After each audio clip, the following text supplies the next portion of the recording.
Sí, muchísimas gracias, Adán. Muchísimas gracias a todo el equipo encargado de esta iniciativa que está muy padre, que forma parte de todo este asunto de Recrea Academy y que justamente se llama Recrea Challenge. Es una iniciativa de la Secretaría de Educación Jalisco que bueno, pues en este caso resulta súper interesante, justamente porque tenemos el placer de contar con tres personas muy valiosas que se han dedicado a trabajar, a conocer en todo este tema de la pedagogía del cuidado.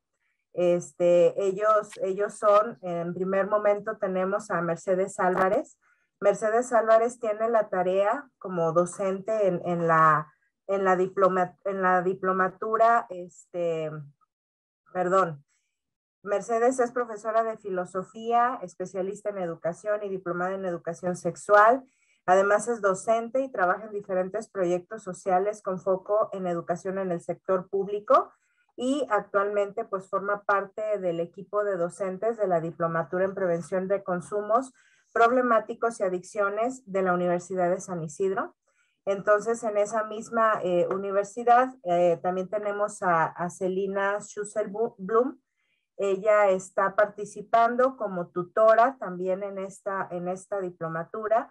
Ella es licenciada en Gestión e Historia de las Artes en la Universidad de El Salvador, profesora del nivel secundario y universitario y especialista en educación en la Universidad de San Andrés. Además, se ha desempeñado como docente y coordinadora de diferentes espacios educativos en el sector privado, estatal y comunitario con estudiantes de nivel medio y superior, perdón. Además también forma parte de espacios de formación docente. Y finalmente, bueno, aquí lo hicimos así un poco para darle primero presentación a las chicas y ahora a Fernando Palazzolo, quien es actualmente tutor en escuelas y responsable de comunicación, también en este equipo de diplomatura en prevención de consumos problemáticos. Es docente e investigador en comunicación y por otra parte es planificador comunicacional. Entonces tenemos un equipo muy completo que seguramente generó una simbiosis muy padre en su país para poder efectivamente trabajar este tema de la pedagogía del cuidado. Y bueno, pues para nosotros en Jalisco, los ponemos un poco en contexto, pues en Jalisco estamos impulsando este tema de la pedagogía del cuidado en las escuelas a partir de los consejos técnicos escolares. Es uno de los temas más importantes para nosotros, puesto que a partir de este y de otros más se empieza a conformar las comunidades de aprendizaje en y para la vida, que es uno de los retos que tenemos en Jalisco en la educación de nuestro estado. Por eso y desde su muy valiosa experiencia en este andar por las escuelas, por estos caminos del cuidado personal, del cuidado hacia los otros, del cuidado hacia lo otro, que en este caso es nuestro planeta, nuestra casa común. Nos gustaría que nos platicaran de manera general por qué les interesó este tema, cuáles son los hallazgos que les parecieron relevantes, por qué se decidieron en trabajar en este tema. Quien desee iniciar, con mucho gusto, adelante de los tres. Bueno, buenas tardes, gracias por la invitación. Si les parece, arranco yo, chicas, pero por favor me interrumpen cuando lo crean necesario. Cuento un poquito quizás los antecedentes. Nosotros somos apenas representantes de un equipo más grande, bueno, trabajamos con un proyecto que comenzó en 2016 con una investigación que se hizo a partir de entrevistas y grupos de discusión con 30 especialistas, buscando reconocer cuáles eran las competencias, ¿sí?, que distintos actores de la comunidad debían tener para trabajar particularmente en la prevención de consumos problemáticos. Ese era el eje central de este programa que lideraba la Universidad de San Isidro. Contaba con el apoyo del Banco Interamericano de Desarrollo y la Embajada de Japón en Argentina. A partir de eso se fue construyendo, digamos, como resultado de esa investigación se definieron esta serie de competencias que, muy alineadas con esta idea de la perspectiva del cuidado, de la importancia de trabajar sobre el registro personal, es decir, sobre el cuidado de uno mismo específicamente, trabajar en un segundo nivel de competencias, la importancia del vínculo con las otras personas con las que estamos cotidianamente trabajando y desarrollando nuestro lugar, sobre todo como actores educativos, y en un tercer lugar, una mirada un poco más amplia que tiene que ver con poder fomentar y promover la cultura del cuidado en aquellos espacios en los que nos desarrollemos y por supuesto en nuestra comunidad también. Entonces, de ese resultado, como resultado de esa investigación, se pensó una serie de programas de capacitación, uno de los cuales estaba dirigido a instituciones educativas, y es en ese en el que nosotros empezamos a formar parte, nos conocimos ahí también, llegamos de distintos lugares, con distintos conocimientos y con distintas trayectorias, y bueno, conformamos este equipo que nosotros lo llamamos el equipo de educación dentro de este proyecto, donde, bueno, además de nosotros, está también Paola Boilini, que era la directora del equipo, y Noelia Enris, que hoy no pudieron estar, pero bueno, siempre atentas a todo lo que está pasando. Y bueno, Paula con recorrido en el área del derecho y Noelia de la psicología, y bueno, entonces cada uno trayendo su experiencia y su expertise desde su campo de conocimiento, eso nos permitió ir generando una propuesta de trabajo en las escuelas. ¿De qué se trataba esto? Bueno, esto estaba enmarcado en una diplomatura, y digo estaba porque es un programa que, quizás no lo aclaramos bien, Claudia, terminó en 2020, después de 4 años de trabajo, ¿sí? Se empezó a implementar en 2017 y se logró articular un trabajo con casi 80 escuelas del área metropolitana norte de la provincia de Buenos Aires, ¿sí? Un conglomerado que es parte del área metropolitana donde estaba, por supuesto, Capital Federal, ¿sí? La Ciudad Autónoma de Buenos Aires y muchos municipios muy densos en esta zona de nuestro país. Y bueno, el objetivo principal era poder promover ciertas buenas prácticas de prevención y cuidado en esas escuelas. Sobre todo estábamos trabajando con escuelas enclavadas en territorios vulnerabilizados, ¿sí? que reciben a población vulnerabilizada, de bajos recursos económicos, con poco acceso bueno, falta de acceso general a distintas políticas públicas, ¿sí? Y por supuesto con, digamos, como decía recién, ¿no? Un perfil socioeconómico bueno, carente en muchos sentidos de los recursos indispensables para una supervivencia digna, ¿sí? Una de las problemáticas que más estaba presente en estas comunidades, en estos territorios, tenía que ver con el consumo problemático de sustancias, ¿sí? O por lo menos así se advertía a partir de un primer diagnóstico. Y sobre eso empezamos a trabajar, ¿sí? Sobre todo en articulación con la CEDRONAR, que es la Secretaría en Argentina responsable de coordinar las políticas integrales sobre drogas, y con otros actores que nos permitieron, por ejemplo, la Dirección General de Cultura y Educación de la Provincia de Buenos Aires, que nos permitió el acceso a las escuelas, y distintas organizaciones y distintos profesionales con mucha expertise en el trabajo educativo, que nos iluminaron con distintas dinámicas y modos de trabajo que nosotros pudimos trasladar a las escuelas, ¿sí? Con un proceso, digamos, que si bien es una diplomatura y está enmarcado en el trabajo en la universidad, tuvo un fuerte proceso de trabajo territorial, de seguimiento en las escuelas, ¿sí? Y lo que permitió que esos procesos bueno, tengan una duración de 3 años. ¿Sí? Eso fue una de las claves para poder instalar y darle continuidad a esta perspectiva de trabajo.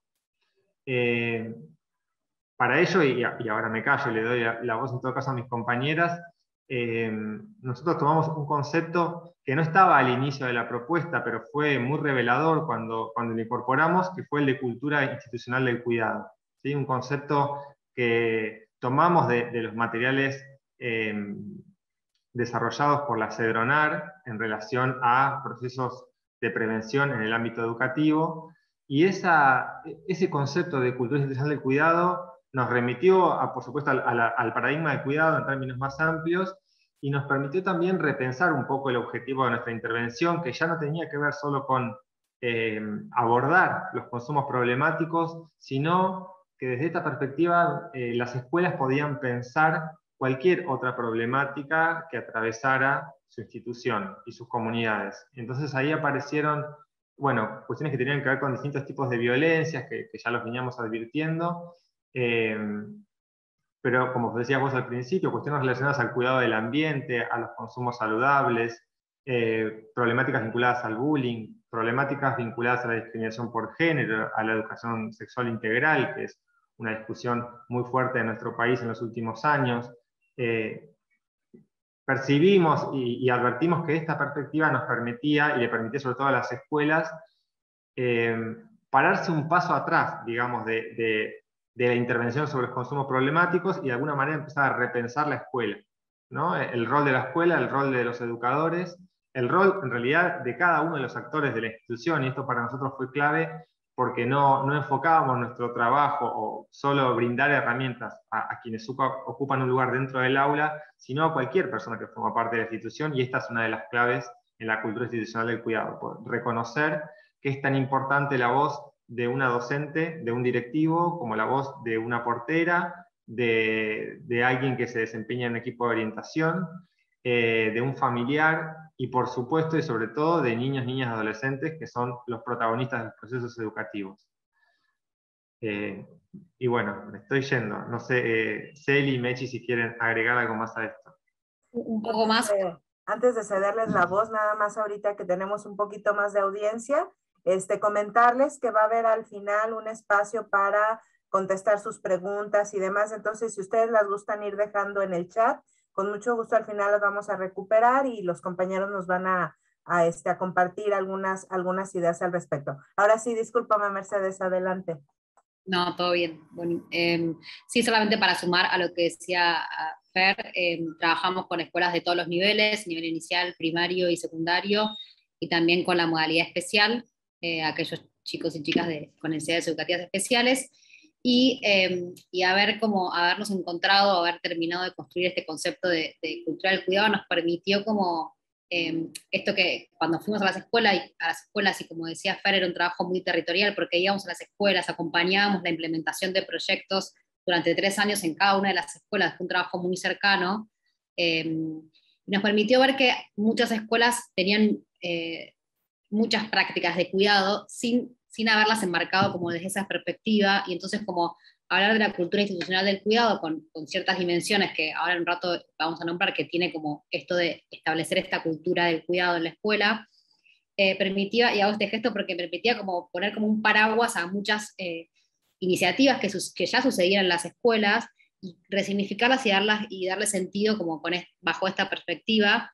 Y entonces, que por ahí no quedan como situaciones aisladas, que por ahí muchas veces sucede, que tal docente es muy buena trabajando tal cosa, entonces es buenísima, y sus alumnos cuando pasan por su aula trabajan esto, pero por ahí es una iniciativa muy aislada, pero si unimos varias iniciativas bajo este paraguas del cuidado, como que se transforma en un proyecto institucional con mucha más potencia y mucha más fuerza, y un trabajo más colectivo de todos los adultos y las adultas de la escuela. Entonces, como encontramos en esto de trabajar desde la pedagogía del cuidado, como este paraguas que podía englobar muchas iniciativas que por ahí tenían que ver con diferentes cosas, como decía Fer, educación sexual integral, temas de educación para la sustentabilidad, trabajar el tema de emociones, muchas cosas que ya sucedían podían estar como hilvanadas dentro de este concepto de pedagogía del cuidado o cultura institucional del cuidado. Y yo quería agregar, porque preguntaban por los aliados, que bueno, Fer ya dijo algunos, Cedronar y demás, que también como eran proyectos muy artesanales, locales, cada escuela, cada región tenía sus aliados específicos, entonces también después nos vamos a expandir un poco más, quizá teníamos aliados genéricos en lo que era la diplomatura en cuanto a lo conceptual y a la forma de trabajo, pero después cada escuela fue generando sus propios aliados dentro de la comunidad y con otras comunidades. No, pues para arrancar me parece que ha sido un muy buen inicio, nos dan muchos elementos justamente de lo que en Jalisco estamos trabajando, y esta parte justamente que nos comentas, Celina, y que tiene que ver con cómo va cayendo el 20 de que esta parte del cuidado es importante, cómo hacer para que las escuelas les signifique este asunto de la pedagogía del cuidado. ¿Cómo hacer para que sea importante para ellos, para que efectivamente se comprometan entre todos? Porque ya lo que ustedes han mencionado es que es una cultura en la que todos se involucran. Entonces, ¿cómo hacer para que esto sea significativo y que sea relevante para cada escuela? A quien guste de los tres ir contestando. Adelante. Bueno, inicio yo si quieren y después me suman. Charlamos con las chicas antes, ¿no? Y pensamos, bueno, lo que resulta, digamos, para poder integrar esta perspectiva a la práctica de las distintas escuelas es atender a las particularidades de cada institución, ¿no? Es decir, pensar la cultura del cuidado como una perspectiva de trabajo y no como un programa, sino como una receta que se baja con ciertos lineamientos, con objetivos predefinidos, con recursos y estrategias predefinidas en este caso por un equipo de especialistas que viene de afuera, que eso es muy normal y ese tipo de procesos en general fracasan cuando los especialistas se retiran del territorio. Entonces lo más importante ahí era poder poner en valor los propios conocimientos de las comunidades y de las instituciones y que sean ellos quienes nos digan dónde había que trabajar, ¿no? A ver, y esto es muy simbólico, la unidad de investigación dentro de la Universidad de San Isidro que llevó adelante esta propuesta es el Centro de Investigación y Transferencia Acompañados, ¿no? Y justamente esta palabra para nosotros era muy significativa, nuestro rol era el de acompañar, no el de liderar, no el de decidir, sino brindar las herramientas, brindar los espacios, y a veces las palabras y los conceptos para que todo eso, como contaba hoy Mechi, todo eso que ya se venía haciendo en las escuelas se revitalice, se revalorice, se sistematice, y acá aparece un concepto que para nosotros es central, la sistematización de todo eso que venía ocurriendo en cada una de las instituciones, ¿sí? Por eso siempre la idea era arrancar de los diagnósticos que cada institución hacía sobre su realidad, sobre su comunidad. Y a partir de allí, pensar propuestas, proyectos, acciones, nosotros llamamos también buenas prácticas de cuidado, que tengan que ver con esa realidad particular. Y no con, que esto ha sido algo muy normal, y seguramente en México también, en relación, por ejemplo, a las políticas de prevención del uso de drogas, políticas muy centralizadas, que no toman en cuenta las particularidades del territorio, que no toman en cuenta las prácticas de consumo particulares de cada sector social. Y en ese sentido, también nosotros pensamos que una manera de que esto tenga éxito, más que pensamos, lo fuimos viviendo, ¿no? Lo fuimos experimentando, que la única manera de que esto tuviera continuidad era que los propios actores educativos se volvieran protagonistas de esos procesos, ¿no? Para eso fue clave la conformación de equipos motores. Ahí sí, nosotros planteamos esta necesidad de que haya equipos motores conformados por distintos actores, como decía hoy al principio, a veces por docentes y directivos, a veces por porteras y porteros, por docentes de educación física, de biología, de matemática, ¿no? Por algún secretario, por un referente legal, digamos, distintos actores que hacen a la cotidianidad de las escuelas y que todos tienen muchísimo valor y algo para aportar. Entonces, de esa manera también las distintas propuestas y ese cambio cultural se iba digamos, desarrollando ya no solo en el espacio del aula, en el contenido curricular, sino cuando un pibe llega a la escuela, es la portera que lo recibe, la que le da un saludo cariñoso y le da un buen día, y eso es una práctica de cuidado que nosotros empezamos también a identificar y a tratar sobre todo de multiplicar, ¿no? Cómo hacer que cada uno de los actos que son actos educativos, que son actos pedagógicos, cada una de las acciones cotidianas tengan esa potencia, ¿no? Esa potencia transformadora, esa potencia transformadora, como decía Micho hoy, también desde el lugar de las emociones, y no solamente desde el conocimiento, ¿no? Y todo el trabajo sobre la comunicación, todo el trabajo sobre lo vincular, sobre lo emocional, fue súper importante en estos 4 años de implementación del programa. Nosotros, por supuesto, aprendimos muchísimo, aprendimos también con distintas organizaciones y profesionales muchas dinámicas que permitían hacer esos trabajos de registro, ¿no? De registro personal, de entendimiento, de poner en práctica la empatía de manera real, ¿no? Siempre con el objetivo final de poder incorporar como protagonistas, como decía hace un rato, a niños, niñas y adolescentes, ¿no? Como protagonistas de sus propios procesos existenciales, ¿no? Y pasan tanto tiempo en la escuela y muchas veces no deciden nada de lo que pasa ahí, ¿no? Entonces, advertimos que esta era una necesidad clave, ¿no? Poder, y vuelvo al principio, ¿no? Reconocer las particularidades de cada escenario, sí, brindar algunos lineamientos y ciertas cuestiones que nosotros trabajamos de manera, si se quiere, común a las escuelas, pero que, reitero esto, no era una receta de cómo debía aplicarse, sino que se iba construyendo en el propio proceso. De hecho, nosotros llegamos con una idea, o en todo caso hubo una primera enunciación de qué era la cultura institucional del cuidado y cómo estaba conformada, qué dimensiones de la vida escolar atendía, y lo cierto es que eso se fue reconfigurando durante ese tiempo de trabajo. Y hacia el final nos dimos cuenta que en realidad esa brújula, digo yo, ahora lo vamos a repasar mejor, ese esquema de distintas dimensiones que atraviesan la vida de las escuelas, podía ser revisado también y siempre actualizándose en función de cada contexto particular, ¿no? Acá hay algo que es clave de esta perspectiva, que es la producción de respuestas y de conocimiento situado, ¿sí? Que muchas veces es una carencia en las políticas públicas tan centralizadas y tan generalistas, ¿no? Por supuesto que no es esto solamente una crítica al Estado, digamos, tenemos en nuestro caso un país tan grande y extenso que es muchas veces para las políticas macro muy difícil reconocer las particularidades territoriales, ¿no? Y de cada comunidad. Por eso está bueno que desde las escuelas, que cada escuela se pueda dar su propio proceso de cuidado, si se quiere, ¿no? Muchas gracias, Fernando. No sé si Celina o Mercedes nos quieran aportar alguna otra idea. No, creo que está muy acertado lo que dijo Fer. Si querés podemos pasar a la próxima pregunta. No sé, Mechi, si vos querés agregar algo. No, eso, como en resumen, creo que lo más relevante, o lo que hizo que más, digo, volviendo a la pregunta inicial, que dé sentido y significa a las escuelas, es priorizar siempre esto de los proyectos situados, valorando las propias prácticas y maneras de ser y modos de gestión de cada una de las escuelas. De acuerdo.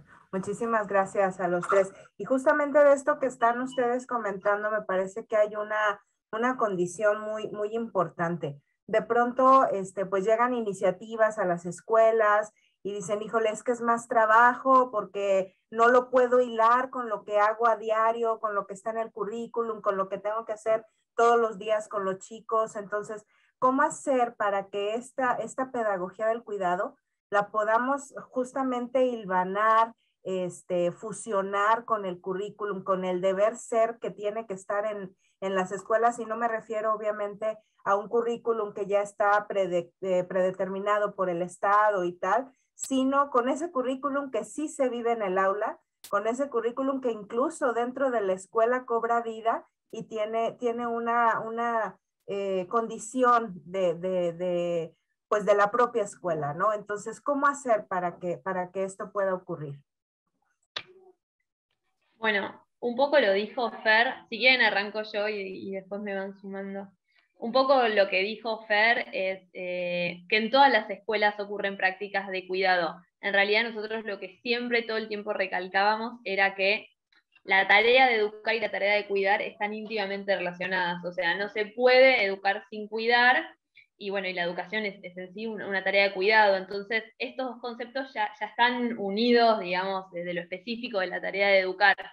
Entonces, como todo el tiempo nuestra tarea era reforzar, en nuestra tarea reforzábamos a los docentes todas las acciones de cuidado que ya sucedían en la escuela, como decía Fer, desde la portera que sabe los nombres de los alumnos, hasta, no sé, la docente que le pregunta al alumno cómo está en el recreo, o por la familia, o lo que sea. Y esas pequeñas cositas que parecen irrelevantes son súper importantes en todo lo que es la pedagogía del cuidado, o la construcción o el fortalecimiento de la cultura del cuidado. Entonces, lo que siempre decíamos era, lo que decimos, digamos, pero en este proceso de acompañamiento es, bueno, detectar qué acciones de cuidado ya se llevan adelante. Y después, por otro lado, en lo que vos decías de lo curricular, bueno, acá tenemos algunos lineamientos curriculares que apuntan en esta línea, y como decía Fer, hay mucho trabajo de la CEDRONAR, que es la agencia que se ocupa de los temas de drogas, digamos, acá en Argentina, de prevención de consumos problemáticos en realidad en las escuelas, pero también volver a esto de ir a lo específico, ¿no? Por otro lado, todo el tiempo eso, reforzar que no es algo más, o sea, no tiene por qué ser algo más. Mismo el trabajo en algún contenido que ya está en la currícula puede tener otra mirada si se lo mira como con los anteojos del cuidado. Entonces, si yo enseño, no sé, alguna temática, yo soy de historia del arte, entonces si yo a través del arte trabajo con mis alumnos su mundo emocional, o los dejo opinar o alzar su voz respecto a lo que piensan de determinado, yo hablo desde mi disciplina, quizá alguien de matemática tenga otro ejemplo, ¿no? Pero si yo les doy la voz para que puedan opinar sobre la temática que estamos viendo, o sobre una problemática que surgió en el aula, algún conflicto, algo que un emergente, una fiesta a la que fueron y hubo una pelea, no, yo trabajo con adolescentes sobre todo, bueno, como dando lugar a que estas cosas sucedan, acompañando a los alumnos a transitar las distintas emociones y demás, hace a mi tarea pedagógica y a la vez también refuerza, fortalece la cultura del cuidado en la escuela. Entonces, como tratar de verlo dentro de lo que hacemos todos los días, qué giros, qué nuevas miradas podemos tener para transformarlo en una acción de cuidado, en una buena práctica. Nosotros acá, el año pasado en pandemia, perdón, me acordé de esto, muchos chicos no tenían conexión, por ejemplo, y había una instancia de entrega de alimentos a las familias de entornos más desfavorecidos. Entonces, esa entrega de alimentos era muchas veces el lugar donde se daba esta buena práctica de cuidado.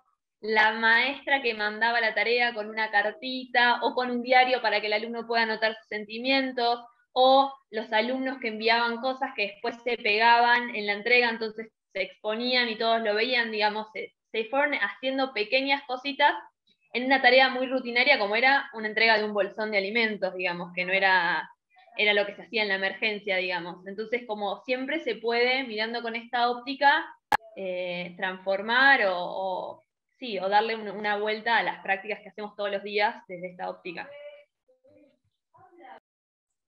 Valiosísimo lo que nos compartes, muchas gracias, Eli. Mercedes, adelante, muchas gracias. Sí, y también lo que nos fue pasando y fuimos descubriendo que a dar la oportunidad de revisar y reforzar las prácticas que ya se venía haciendo cada escuela, y bueno, desde esta perspectiva de la cultura del cuidado y con las herramientas que dábamos en este acompañamiento a las escuelas, claro, empezaron a surgir muchos proyectos que por ahí nosotros ni pensábamos que iban a tener conexión con trabajar la prevención y la cultura del cuidado. Entonces teníamos escuelas por la diversidad de niveles y de modalidades que trabajamos, que había mucha diversidad también de los proyectos que presentaban, y muchos se apoyaban en muchos lineamientos curriculares que sí existen, que se trabajan en la escuela. Por ejemplo, trabajar sobre la educación sexual integral, que es un lineamiento curricular que en los últimos años en Argentina está siendo como muy fuerte y tiene mucho peso, que tiene mucha conexión con trabajar en la prevención y con trabajar el cuidado. Entonces, muchos proyectos tenían que ver con educación sexual integral, muchos proyectos tenían que ver con educación para la sustentabilidad y cómo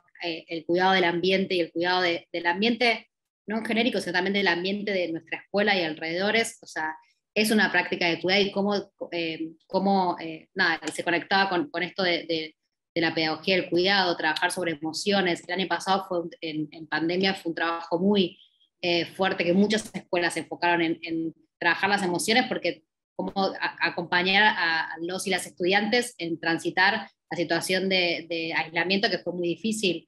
En Argentina casi que no tuvimos clases presenciales el año pasado, entonces fue como muy, muy complejo. Y fue uno de los trabajos como más fuertes el año pasado en cuanto al tema de las emociones y cómo trabajar eso. Entonces, la manera por ahí, volviendo a la pregunta inicial de, bueno, ¿cómo entra en el currículum? Bueno, apoyarnos en los lineamientos curriculares con los que nos tocamos, que son muchos: educación sexual integral, sustentabilidad, emociones, no sé, participación y ciudadanía, ¿no? Muchas cosas que sí se trabajan en las escuelas, desde esta perspectiva, como decía Celi recién, con los anteojos del cuidado. Muchas gracias, Fernando. No sé si haya hecho falta algún comentario extra para cerrar esta pequeña ronda y continuar con la que sigue. No, solamente, digo, a modo de resumen, pero a mí me parece clave pensar, o en todo caso lo que fuimos aprendiendo también en este proceso, que lo importante no era, porque este temor, digamos, de la sobrecarga de tareas es muy común, no es solo un temor, es una realidad para muchos trabajadores educativos, ¿no? Por lo tanto, hubo que hacer también ahí, no fue tan sencillo porque hay una resistencia a decir, oh, otra vez viene otra gente a darme otros contenidos, ¿no? Y nuevos conceptos, y cómo hago si yo ya tengo que cumplir con lo que tengo que hacer dentro del aula, con toda la cuestión de informes, y tengo que además contener, y además ahora me tengo que aprender una nueva. Por supuesto estaba ese temor, sabíamos que nos íbamos a encontrar con eso. Bueno, no sé cómo es la realidad en México, pero acá hay muchos docentes que trabajan 1 hora en una escuela, tienen que viajar 1 hora en colectivo, dan otra hora en otra escuela, digamos. Las trayectorias también profesionales son muy fragmentadas. Por lo tanto, no era fácil sostener los equipos, sostener los procesos. Pero bueno, hicimos mucho hincapié en esto, ¿no? Bueno, a ver, no tienen que hacer algo nuevo. Tómense 5 minutos para registrar qué es lo que están haciendo y pensemos cómo eso, o pensemos si eso es una práctica de cuidado. Y efectivamente eso nos pasó en el momento de presencialidad, y cuando vino la pandemia fue otra vez la pregunta, uy, ¿ahora qué puedo hacer? Que estoy en mi computadora, ¿qué puedo hacer con los pibes? Y millones de cosas se estaban haciendo, digamos, y empezamos a listar la cantidad de cosas que se estaban haciendo en pandemia, y eran un montón. Y poder generar espacios de encuentro entre las escuelas, y eso fue clave en todo este proceso, que la diplomatura tenía encuentros zonales, ¿sí? Mensuales, si no me equivoco, mensuales o bimensuales, donde se encontraban las escuelas por zonas geográficas, y ahí esas compartidas eran muy enriquecedoras, ¿no? Porque se recuperaban experiencias, se compartían, se generaba un diálogo y bueno, una de las dimensiones que nosotros trabajamos mucho, que fue el trabajo en red, ¿no? Entonces, escuelas que se ponían en contacto, organizaciones, recursos que se empezaban a compartir. Así que efectivamente era muy interesante ver cómo los docentes y las docentes se sorprendían y decían, es cierto, todo lo que estamos haciendo, ¿no? A veces es un poco, digamos, está no del todo valorizada la tarea docente, ¿no? Y eso ha permeado incluso las propias percepciones que los docentes tienen sobre su trabajo, ¿no? Pero bueno, con estos espacios de encuentro y de vinculación se pudo generar, digamos, esta sensación de que el trabajo tiene un impacto real, que es valioso y que es necesario seguir haciéndolo. Pues muy excelente cierre, me parece, y también todos los comentarios que nos hicieron. Las realidades entre ambos países me parece que son muy similares.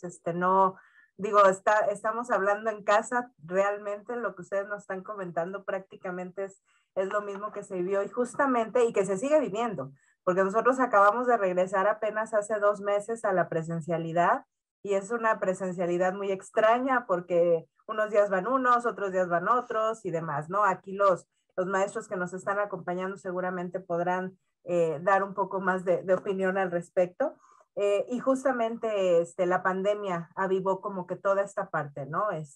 Sí nos permitió trabajar un poco más desde la emoción, desde el sentimiento, desde lo que estamos viendo que el otro también necesita. Y ustedes mismos han mencionado hasta el momento pues que esto no es un tema de dictatorial o de decir esto es prescriptivo, esto tiene que ser así y hay una única receta y demás. Sin embargo, sí hay algunas ideas clave, algunas estrategias tipo que pudieran ayudar pues a los maestros a empezar a pensar, primero a lo mejor reconocer cuáles son las prácticas de cuidado que están teniendo, pero luego incentivar y promover otras más. Y esto va desde el preescolar hasta la secundaria. Entonces, en este tema y de acuerdo a la experiencia que ustedes tienen, ¿qué nos pudieran compartir? Bueno, si quieren, empiezo yo esta. Bueno, sí, como decías bien vos, esto de siempre revalorizar lo que ya sucede en la escuela y este del trabajo bien situado, pero bueno, nosotros hablamos de como la cultura institucional del cuidado, como se pone en juego en ciertas dimensiones de la vida escolar que nos parecían claves de repensarlas, de resignificarlas y de mirarlas como desde este lado, ¿no? Y trabajamos mucho haciendo foco en cada una de estas dimensiones de la vida escolar. Y una tiene que ver con una que comentaba Fer hace un rato, que era lo de hacer un diagnóstico, hacer una sistematización de lo que se está haciendo y después evaluar. Primero, este primer paso importante de, bueno, el diagnóstico, bueno, qué cosas estamos haciendo en la escuela, qué cosas tienen que ver con prácticas de cuidado, cómo cómo podemos potenciarlas y seguir trabajando. Una vez que hacemos un proyecto, una actividad, una práctica, bueno, vamos a sistematizarla para que no quede aislada, para que cualquiera de la escuela pueda sumarse, cualquier miembro de la escuela pueda sumarse y saber qué está pasando y cómo continuarlo y cómo seguir trabajando, ¿no? Y evaluar para ver qué cosas se pueden mejorar, qué cosas hay que cambiar, qué cosas, ¿no? Entonces, esa es una dimensión como que también un poco cuesta en el trabajo docente, somos muy de estar y hacer el proyecto y después a la hora de escribir, ordenar, y nos cuesta mucho más.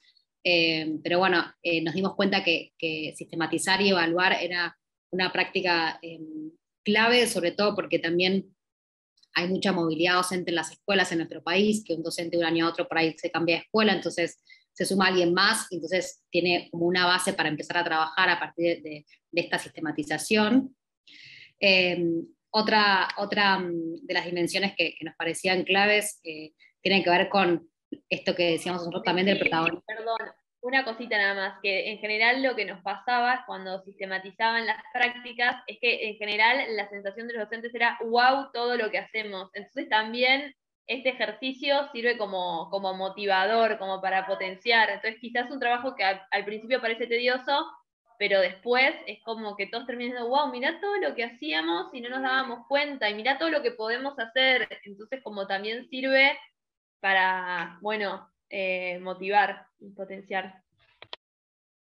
Sí, totalmente, buenísimo. Gracias, Eli. Otra de la que hablamos hace un rato también es el protagonismo de los niños, niñas y adolescentes, ¿no? Como un poco sacarnos la mirada adultocéntrica y pensar desde los adultos qué cosas tienen que suceder o cómo queremos que sea, y darle la oportunidad a una participación real de, bueno, ¿qué les parece esta propuesta? O sea, participación gradual según la autonomía, y no va a ser la misma participación en jardín de infantes que la misma participación en el último año de secundaria, pero sí darle un lugar real según la autonomía y progresivas de cada uno de los chicos, dar lugar a una opinión, que haya espacios donde los chicos y las chicas puedan expresar lo que les parece, lo que quisieran, no sé, desde centros escolares de convivencia, centros de estudiantes que participen, delegados de cursos que tengan espacio real para establecer, no sé, pedidos, necesidades, no sé, una escuela primaria, por ejemplo, de una que yo acompañaba, empezó a ver que muchos chicos tenían problemas en el recreo para jugar, porque los varones más grandes de la primaria como acaparaban todo el patio jugando a la pelota, entonces al fútbol, entonces como todos los demás quedaban como, y bueno, entonces a partir de un espacio de participación con los chicos y las chicas se estableció como unas postas de juego para que todos quieran jugar, no solamente los que juegan a la pelota.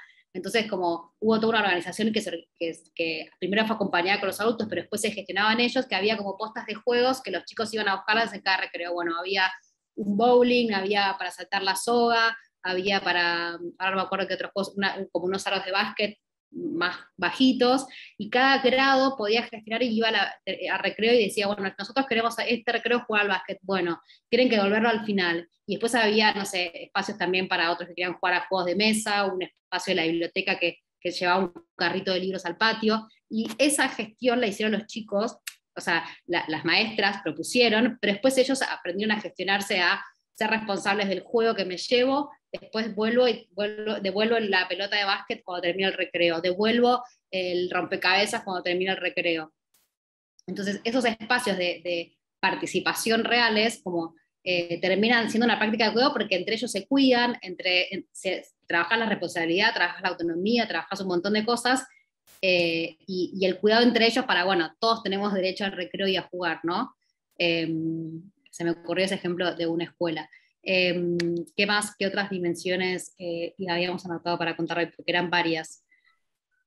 La gestión institucional, como el estilo de gestión institucional, cómo se comunican por dentro y por fuera de la escuela, cómo se toman las decisiones, quién las toma, si el equipo directivo se compromete o no en este tipo de propuestas como las que cuenta Mechi, ¿no? Si no hay una directoria que habilite, que organice, que dé el espacio, esto no puede suceder, o sería mucho más complicado.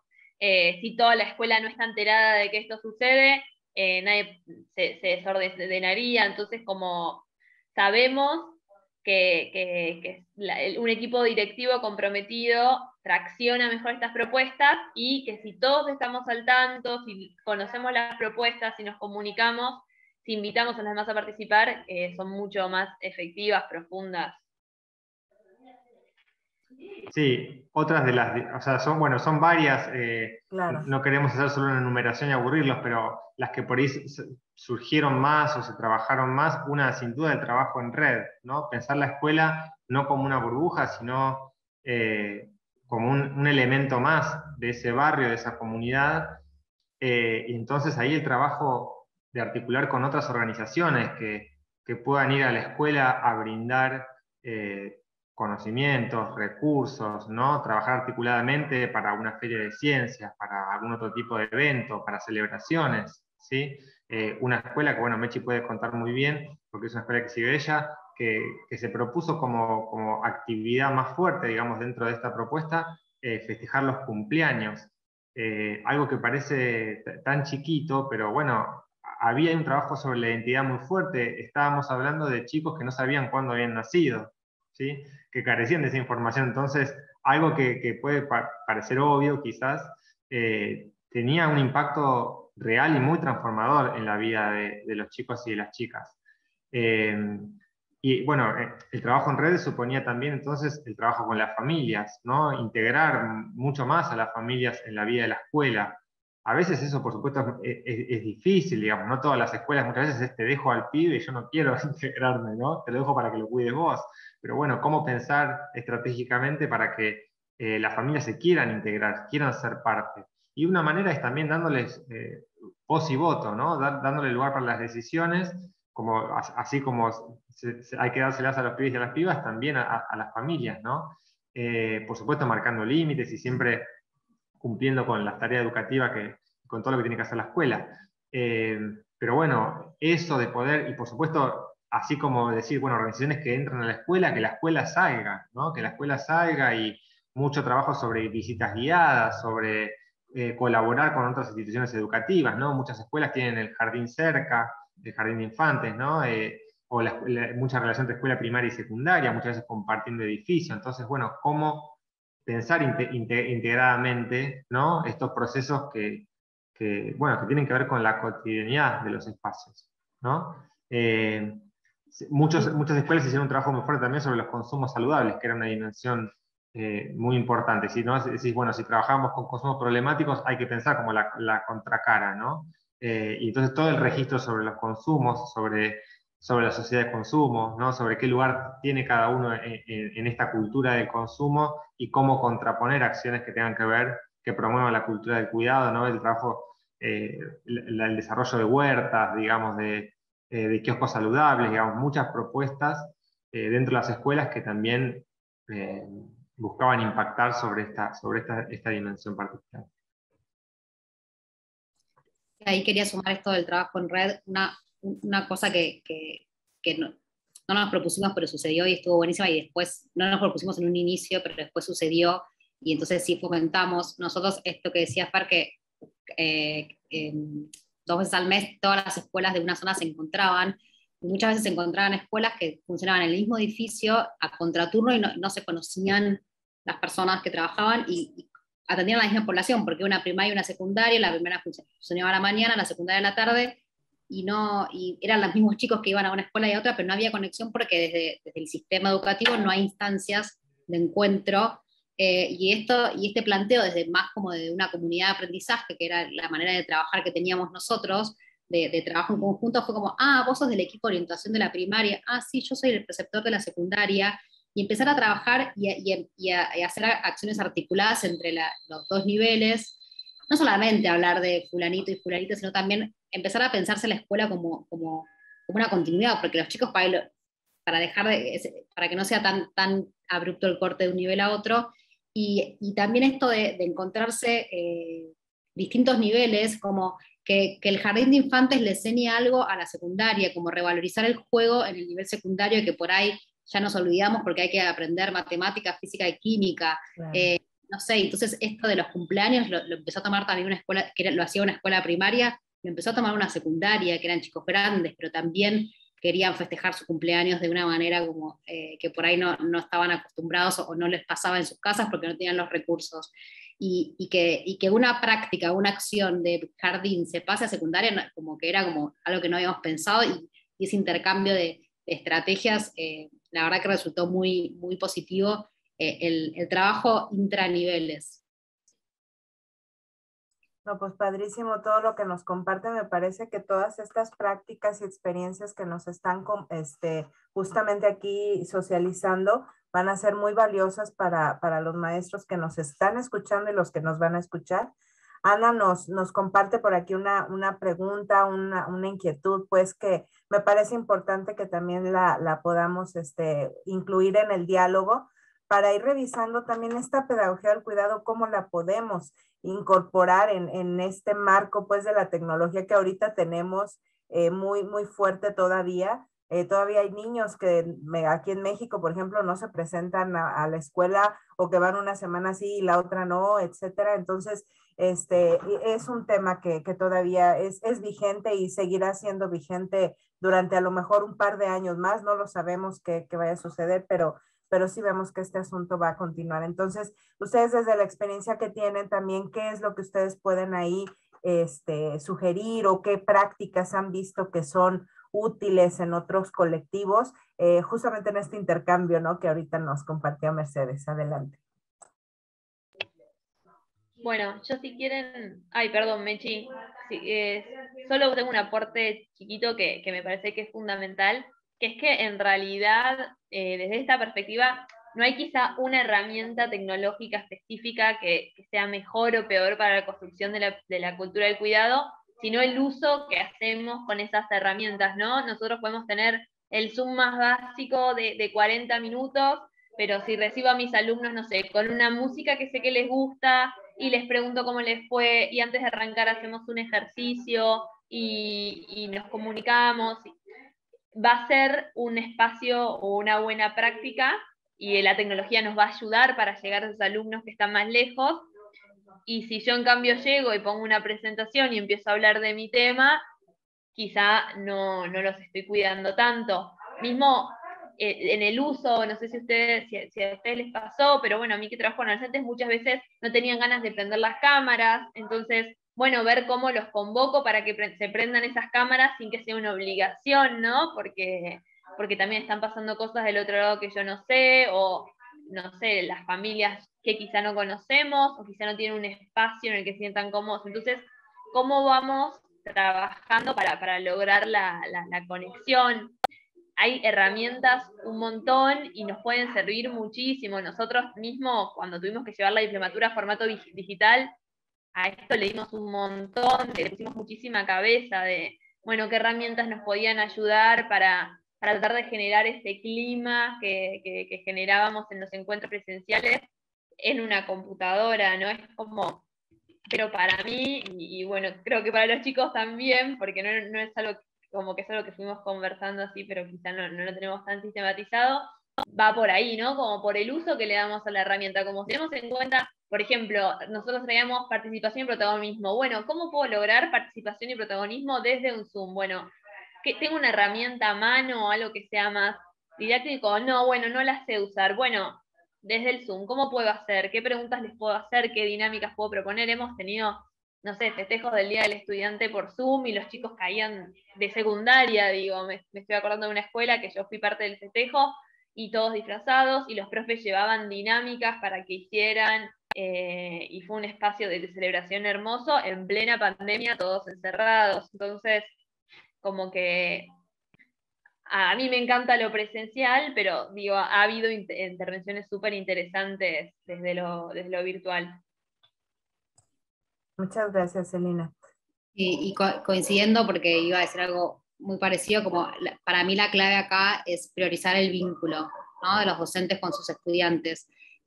Por más allá de la herramienta que uses, cuán tecnológica seas, cuántas habilidades tecnológicas tengas, la clave es priorizar el vínculo como hay que reforzar mucho el vínculo para que después cualquier propuesta que vos quieras hacer, sea lúdica, sea más de contenido o lo que sea, llegue a los chicos, ¿no? Digo, todos a distintas edades siempre el confinamiento fue conflictivo. Si sos adolescente, estar encerrado en esa etapa es un horror. Si sos chiquito, también, o sea, en cualquier situación, bueno, si sos adulto también, pero digo, todos los chicos lo sufrieron de una manera distinta.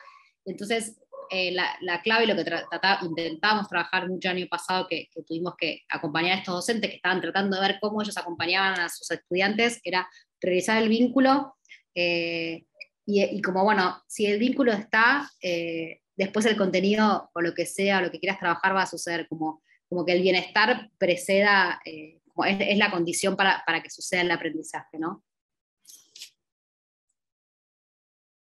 Muchas gracias a ambas por estas aportaciones, me parece que son muy valiosas.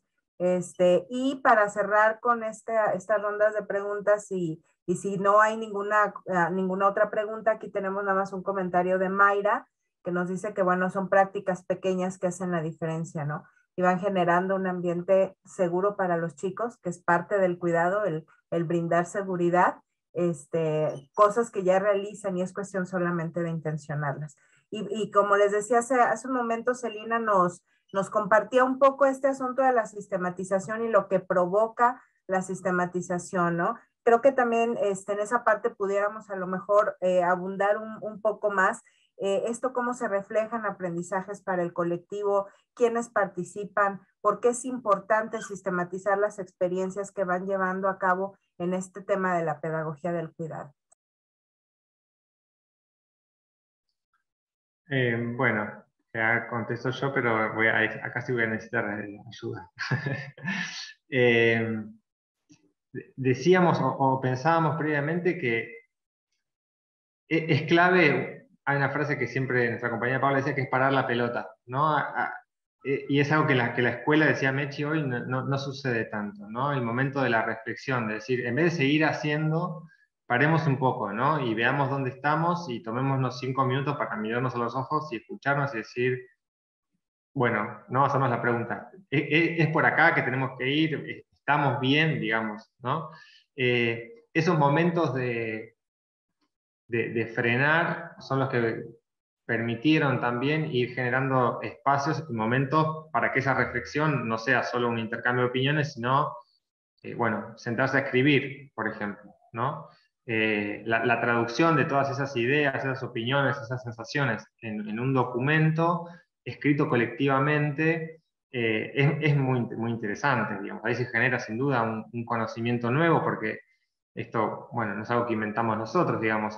La escritura es otra forma del pensamiento, ¿no? No es que solo traduzco lo que vengo y lo dejo acá, sino que cuando producimos, sobre todo colectivamente, texto, nos damos cuenta de cosas que antes no sabíamos, ¿no? Nos damos cuenta como grupo, digamos, de cosas que no sabíamos quizás individualmente. Por eso la sistematización es clave, digamos, siempre lo sentimos como clave, y dentro de la propuesta había instancias, ¿no?, de sistematización de las propuestas, de pensar, bueno, dónde estamos y cómo seguimos, ¿no?, con estos avances. Sobre todo, y esto lo decía muy bien Mechi, en trayectorias profesionales que son fragmentadas, pero que, bueno, quizás pasan 6 meses por esa escuela. Pero eso, si pasan esos 6 meses y en esos 6 meses puede aprender algo de estas dinámicas, ¿no?, y se puede llevar algo de eso que esa escuela sistematizó, lo podrá multiplicar en otro espacio después. Por eso no había que rendirse, digamos, frente a este escenario que muchas veces es tirano, ¿sí?, no permite darle continuidad a las propuestas, sino, bueno, con lo que hay, dar lo mejor posible, ¿no?, intentar generar propuestas que tengan, con todas las limitaciones que haya, pero que tengan continuidad. Otra vez ahí es interesante ver cómo interaccionan, ¿no?, las dimensiones, porque decía Celi, sin digamos, un área de gestión, un equipo directivo que habilite, es muy difícil, pero también lo cierto es que hemos visto procesos que se dieron de manera, si se quiere, más aislada o no integrada del todo al proyecto institucional y que funcionaron igual. Y sabemos que esos docentes y esas docentes, cuando se vayan de esa escuela, se van a llevar los lentes de cuidado, ¿no?, como nos gusta decir a nosotros, para seguir pensando y repensando las prácticas educativas. ¿Y quiénes deberían participar?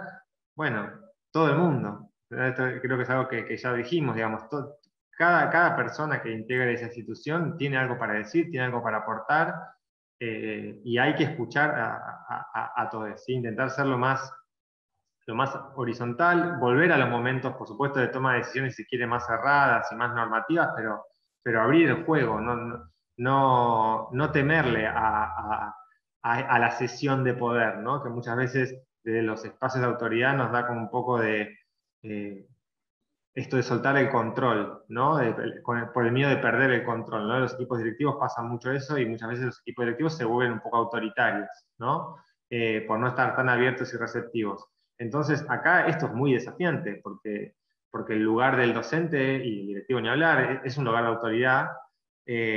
Nosotros confiamos siempre, decía Mechi, en nuestro lugar de adultos, ¿no?, y creemos que estamos un paso o dos pasos por delante de lo que pueda pensar un niño, una niña, un adolescente, y entonces es muy desafiante esta cuestión de decir, bueno, a ver si priorizo la voz del otro, si priorizo lo que el otro tenga, la necesidad del otro, ¿no?, frente a la necesidad de dar determinado contenido, esta unidad que la tengo que dar en este mes, sí o sí, ¿no? O en todo caso, cómo equilibrar, cómo conjugar esas dos necesidades. Muchas gracias, Fernando. ¿Alguna otra idea muy sintética, Celina o Mercedes, que nos haya hecho falta? Ya nos está diciendo Adán que cerremos. A nosotros nos funciona, es algo que cuesta mucho a las escuelas, la parte de sistematizar. Nos funcionó que existe una instancia un poco casi que obligatoria de tener que sistematizar el proyecto o la buena práctica, y que haya como que escribir esto. Y la verdad, después que sucedía esto que decía Celi, qué bueno que lo pudimos sistematizar. Y otra cosa que ayuda mucho es cuando hay equipos de conducción, equipos directivos que apoyan y fomentan esto entre los docentes. Muchas gracias, Mercedes. Celina, ¿alguna otra idea? Yo, solo un último concepto que a mí me encanta, los chicos saben, hoy en día que nosotros estamos como tan llenos de esto que es la metacognición, de hacer visible lo aprendido, de hacer consciente el aprendizaje. Bueno, la sistematización es el momento donde hacemos visibles los aprendizajes, donde hacemos este proceso de metacognición. Entonces, animarnos a hacerlo con la mayor cantidad de actores posibles para aprehender, con la H en el medio, ¿no?, todo este proceso vivido.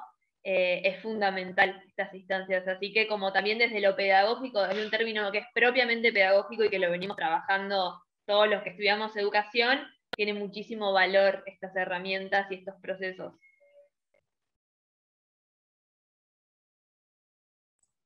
Pues me parece que ha sido súper valioso lo que nos han estado compartiendo.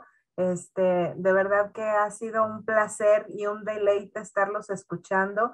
Espero que también sea igual para todos los que nos han estado acompañando, y por supuesto para quienes van a estar después escuchando este video. Muchísimas gracias, de verdad, infinitamente agradecidos con los tres. Ellos son también publicadores de un libro muy, muy interesante que se llama Pedagogía del Cuidado, justamente, altamente recomendable. Y muchísimas gracias de verdad por sus grandísimas aportaciones y por darnos cuenta que en otras latitudes también estamos viviendo lo mismo. Muchas gracias y un abrazo. Hasta luego. Gracias a ustedes. Gracias a ustedes. Bye. Adiós.